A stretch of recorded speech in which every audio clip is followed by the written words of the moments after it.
그 오늘 아침 나온 여론조사 꽃, 그 방송인 김어준 씨가 운영하는 회사인데 거기서는 대체로 서울 지역이 민주당 우세인 것으로 그 조사가 됐어요.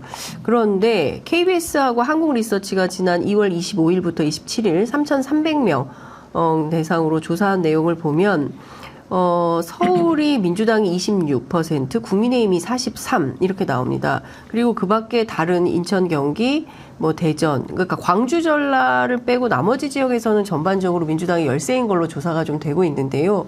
이 조사의 괴리가 좀 있고요. 첫 번째는. 그리고 어느 쪽 조사에 더 신뢰가 있다고 보십니까? 지금 제가 조사 수치나 방법을 확인 안 했기 때문에 네.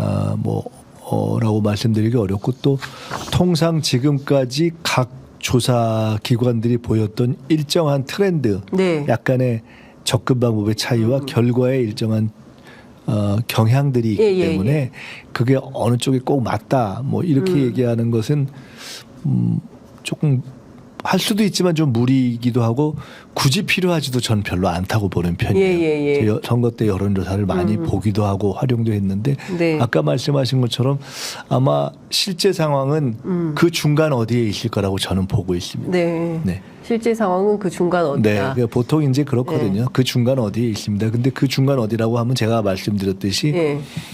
막 어마어마하게 반전이 일어나서 100석 이하로 떨어질 것이다라는 사실은 기대 섞인 네. 민주당이 확 빠졌으면 좋겠다. 네. 국민의힘이 국회까지 다 먹었으면 좋겠다. 이런 기대 섞인 결과는 민심의 구조가 그렇게 이동하지 않았다고 보고요. 네. 그렇지만 지금의 이렇게 이런저런 과정에서 중간층을 포함한 부분이 출렁거림과 네. 불안함은 생겼다고 봅니다. 그렇기 때문에 그 중간쯤 어디라고 보는 게 저는 타당하다. 그래서 수도권은 그냥 네. 이미 선거 한 달을 앞두고는 너무 미세한 여론의 수치에 그렇게 막 좌우될 필요는 저는 별로 없다고 보는 편이고요. 네. 빡빡한데 조심해야 되는 상황. 근데 이게 정말 이거 다 망했네. 라고 우려할 일은 아닌 그런 상황이라고 저는 보고 있습니다.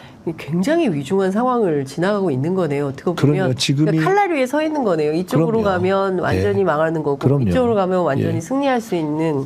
근데 돌이켜보면 늘 선거가 그렇습니다. 그리고 이번은 더욱더 그럴 수밖에 없는 것이 국민들께서 보는 관점에서 봐도 정말 나라의 운명이 이거 선진국에 겨우 들어섰는데 제대로 갈 거냐 아니면 완전히 그냥 빠질 거냐 이 상황 그렇죠. 이잖아요. 그러니까 중요하기도 하고 민주당과 민주 세력의 입장에서 어제 예를 들어 조국 혁신당도 창당했지만은 조국 혁신당 창당도에서 우리 조국 이제 대표죠. 조 대표도 하여간 지역구에서 1대1을 만들자라는 말로 애둘러서 전체적인 반윤석열 전선의 필요를 이제 제기한 것처럼 전체적 심지어 저는 밖에 나간 이낙연 대표 같은 분도 윤석열 심판해야 된다라는 것에 다른 소리를 과연 낼 수 있을까? 그거는 말이 안 되잖아요. 즉 그런 점에서 이미 대선에서 패했는데 우리가 이번 총선에서 패한다면은 천추의 정말 죄를 또 짓는 것이기 때문에 그런 모든 점에서 중하고 역으로 윤석열 정권은 이번에 본인들이 또 져서 총선에서 한 석 이상 치면 그리고 국회에서 그런 열세의 위치로 가면 실질적으로 이제 레임덕이 지금도 국정이 거의 안 돌아가지만 실질적인 레임덕이 더 공식화될 뿐만 아니라 김건희 여사 방탄이 그래도 물론 하겠지만 모든 걸 거부하겠지만 국민적으로 그만해 라는 판단을 내려주는 거잖아요. 더 이상 김건희 여사 관련된 예를 들어 방탄을 자기가 거부권 행사하는 식으로 하기가 아주 쉽지 않은 국면이 되는 거니까 그러니까 죽기 살기로 막고 모든 걸 다 동원할 거예요. 그런 점에서 비춰본다면은 아주 생사를 건다라는 수준을 넘어서 제가 기울어진 운동장이고 초준법 선거를 해야 될 거다 하고 저번에 말씀을 초반에 드렸던 게 저희는 어마어마하게 불리한 선거 환경일 거라고 보고 시작하거든요. 네. 예, 그러니까 이미 또 언론 환경이 그렇습니다. 언론 환경뿐만 아니라 예. 제가 이런 얘기를 합니다. 제가 당직자들한테 옛날 같으면 선관위 경고될 거는 다 기소될 거다. 이번에 예, 그러니까 일단 후보된 분들 무조건 선거법 교육부터 아주 FM으로 하고 시작해야 된다. 예. 안 그러면 무조건 다 날아갈 거라고 생각하고 예. 하자. 당선됐지만 선거법으로 기소되면서 네. 다 중간에 재보궐선거가 커지는. 그만큼 상대도 예. 목숨을 걸고 할 거라고 봅니다. 예. 그 말씀해 주신 대로 굉장히 그 민주당의 모든 후보들이 정말 교도소의 담장위를 걷는 마음으로 선거를 준비해야 된다라는 말씀을 좀 주셨는데요. 그러면 이재명 대표는 151석, 그러니까 그 과반 이상을 하는 것이 목표다라고 지난번 이제 기자간담회에서 밝힌 바 있는데, 지금 상황에서 민주당의 목표가 유지 혹은 더 강화될 수 있습니까? 아니면 더 어려워질 수 있습니까? 이재명 대표께서 하신 말씀이, 저는 이재명 대표를 뵐 때마다 네. 한석이상. 예. 한석이상. 한석. 목표를 하기도 하고 예. 얘기도 그렇게 해야 된다는 예. 강조를 예. 저는 드린 편인데 예. 그 말 제가 말씀드린 것이 반영이 된 건지는 잘 모르겠어요. 그런데 그 151석의 뜻에는 네. 아마 그 취지가 반영돼 있다고 봅니다. 왜냐하면 저희 그 민주 세력에서 180석, 200석 꼭 민주당 단독으로 다니더라도 그런 얘기를 했던 분들이 계시잖아요. 네. 근데 그런 점에서 쉽지 않기 때문에 한석 이상 이겨야 된다는 취지로 151석을 얘기하셨을 거라고 보고요. 네.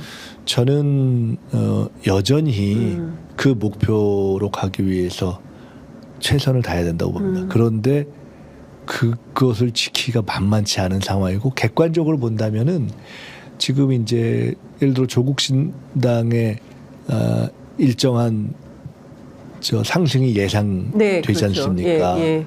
그런 등등과 만약에 우리가 최근에 공천 파동 네. 에 의한 상황을 효율적으로 극복 못하는 네. 경우가 생긴다면 예. 거기서 조금 빠지는 경우가 생길 수 있죠. 그래서 근데 그럼에도 불구하고 저는 국민의힘보다 한석 이상 최소한 얻어야 되는 그 목표는 유지해야 된다고 봅니다. 어떻게든 그러니까 절대로 국회까지 넘겨줄 수는 없다. 국회까지 넘겨주고 나면요, 네. 사실 국민들께서 못 사실 겁니다. 예. 그러니까요. 그래서 민주당이 좀 잘해야 된다라는 얘기가 많이 나오는데, 아까 뭐 댓글창에도 보니까 민주당 국회의원들 정신 차려라, 좀 잘합시다. 그럼요. 예. 이런 댓글이 많이 그게 달리고 길거리 있습니다. 아침에 나가보면 알잖아요. 예. 그러니까 그게 전에는 선거 초반에는 큰 맥적소 이렇게 막 이렇게 화이팅. 그다음에 공천 파동이 좀 할 때는 잘 좀 해주세요 이랬다가 이게 커지니까 잘 좀 해요. 이게 점점 이게 도레미파 솔라시도가 높아지는 거거든요. 근데 그 마음은 딱 정해져 있는 거거든요. 야, 이거 심판해야 되는데 왜 이래 이거거든요. 그렇죠. 심판해야 되는데 그거에서 우리가 계속 잘못하면은 아이고 심판이고 뭐고 텄네 안 나가 이렇게 되는 것이고. 그렇죠. 근데 그게 딱 어느 정도 브레이크가 걸리면 그렇지 심판해야지 하고 나오시는 거예요. 그걸 해야 되는데 예를 들어 오늘 임종석 실장의 승복 등등을 포함한 이런 이렇게 작은 것들이 하나하나 축적이 되면서 회복이 되기 시작하는 큰 흐름이 형성될 거라고 봅니다. 네. 투표율은 높을 거라고 전망하십니까? 그러니까 안 나가버려 이렇게 생각하는 흐름이 잡힐까요? 아니면 그래도 나가서 한 표 찍어야지 이럴까요? 첫째, 저는 지금 여론조사에서 나오는 것과 어떤 점에서든 다른 결과가 나올 거라고 봅니다. 여론조사와 다른 결과가 나올 거다. 특히 회사마다 좀 차이가 있는데요. 그러니까. 근데 어떤 점에서도, 그러니까 정확한 전망은 특히 심판의 결과가 흔들릴 거라고 예상하는 보수 미디어의 예측, 보수 미디어나 보수적 여론조사의 결과와는 분명히 다르게 나올 것이다. 민심이라는 건 절대 저희가 경험해보면 그렇게 녹록지 않습니다. 민심이 그렇게 놔두지 않습니다. 근데 다만 저희가 민심만 믿고 잘 되겠지 이렇게 하면 너무 말이 안 되는 거죠. 그러니까 저희가 자명감을 다 해야 되는데 그런 점에서 다를 거라고 보고요. 또 하나는 어찌됐건 비례에 있어서는 일정하게 어떻게 분산될지를 아직은 예측하기 어렵지만은 현재는 봐서는 예를 들어 조국 신당 같은 경우에 일정한 상승세를 보이고 있는 것은 역으로 해석하면은 어떠한 방식으로든 윤석열 정권을 심판하자 하는 그 끓는 용암이 반영되는 거지 않습니까? 그 전체를 놓고 보면은 그것들이 현실이 되기 위해서는 투표율은 적어도 기존보다 더 낮아지지는 않지 않겠나. 60%까지 갈까요? 저는 더 낮아지지는 않는 선에서 얼마나 올라갈 것인가를 봐야 된다 이렇게